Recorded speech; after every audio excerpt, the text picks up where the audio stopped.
Hi, ಎಲ್ಲರಿಗೂ ನಮಸ್ತೆ. ಇವತ್ತು ನಾವು ಮಶ್ರೂಮಲ್ಲಿ ಏನಾದರೂ ಸ್ಪೆಷಲ್ ರೆಸಿಪಿ ಹೇಗೆ ಮಾಡೋದಂತ ತಿಳ್ಕೊಳ್ಳೋಣ ಬನ್ನಿ. ಫಸ್ಟಿಗೆ ಮಶ್ರೂಮ್ನ ನೀಟಾಗಿ ಕ್ಲೀನ್ ಮಾಡ್ಕೊಳ್ಬೇಕು.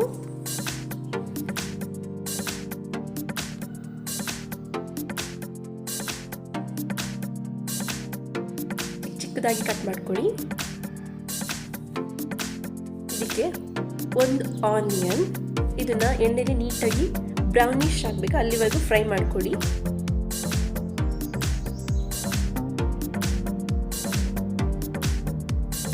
ನೆಕ್ಸ್ಟ್ ಅದನ್ನು ಪೇಸ್ಟ್ ಮಾಡಿ, ಅದಕ್ಕೆ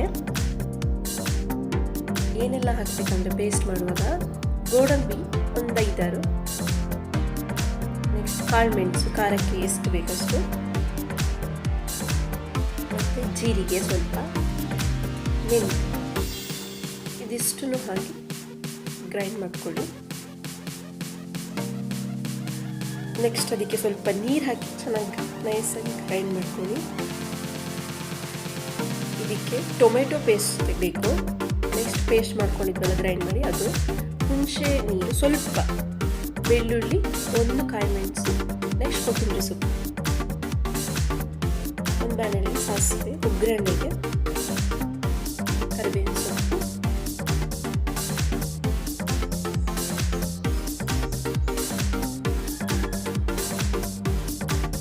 ಒಂದೇ ಒಂದು ಕಾಳುಮೆಣಸು ಹಾಕಿರೋದು. ನೆಕ್ಸ್ಟ್ ಬೆಳ್ಳುಳ್ಳಿ ಇಷ್ಟೆಲ್ಲ ಹಾಕಿ ಫ್ರೈ ಮಾಡ್ಕೊಳ್ಳಿ.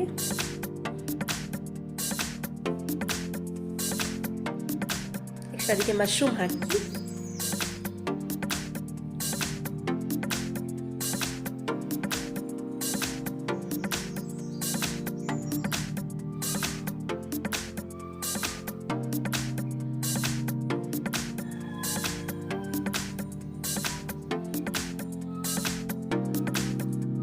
ಕೊತ್ತಂಬರಿ ಸೊಪ್ಪು ಆ್ಯಡ್ ಮಾಡ್ಕೊಳ್ಳಿ, ಚೆನ್ನಾಗಿ ಫ್ರೈ ಮಾಡ್ಕೊಳ್ಳಿ.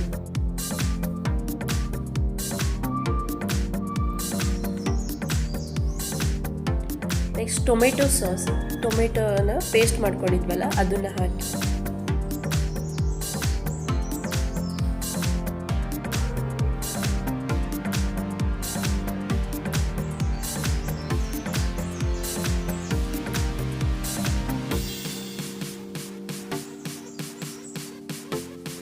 ಹುಣಸೆ ರಸ ಸ್ವಲ್ಪ 1 ಸ್ಪೂನಷ್ಟು ಹಾಕಿ ಸಾಕು.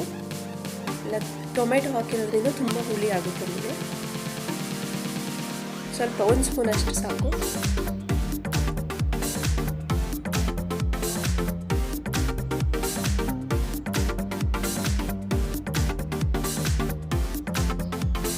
ಸ್ವಲ್ಪ ಕಸ್ತೂರಿ ಮೇಥಿ ಆ್ಯಡ್ ಮಾಡ್ಕೊಳ್ಳಿ, ಫ್ಲೇವರ್ ಟೇಸ್ಟ್ ಎಲ್ಲ ಚೆನ್ನಾಗಾಗುತ್ತೆ. ನೆಕ್ಸ್ಟ್ ನಾವೇನು ಗ್ರೈಂಡ್ ಮಾಡಿ ಟೇಸ್ಟ್ ಮಾಡಿ ಇಟ್ಕೊಂಡಿದ್ವಿ ಅದನ್ನು ಹಾಕಿ ಚೆನ್ನಾಗಿ ಹಸಿ ವಾಸನೆ ಎಲ್ಲ ಹೋಗ್ಬೇಕಂತ ಫ್ರೈ ಮಾಡ್ಕೊಳ್ಳಿ. ಚೆನ್ನಾಗಿ ರೋಸ್ಟ್ ಆಗಬೇಕು.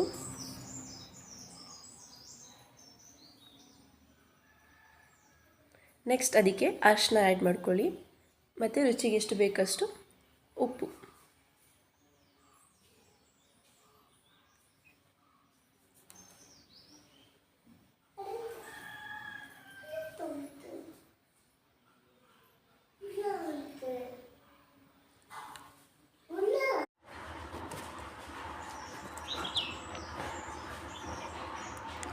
ಒಂದು 5 ಮಿನಿಟ್ಸ್ ಬಿಡಿ, ಚೆನ್ನಾಗಿ ಫ್ರೈ ಆಗಲಿ. ಮತ್ತು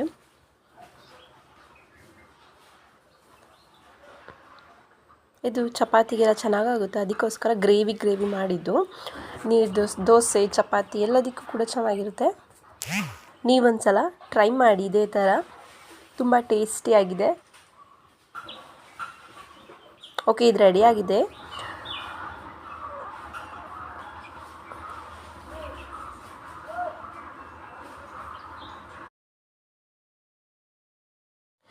ಓಕೆ, ಇದು ರೆಡಿಯಾಗಿದೆ. It's finish. Thank you.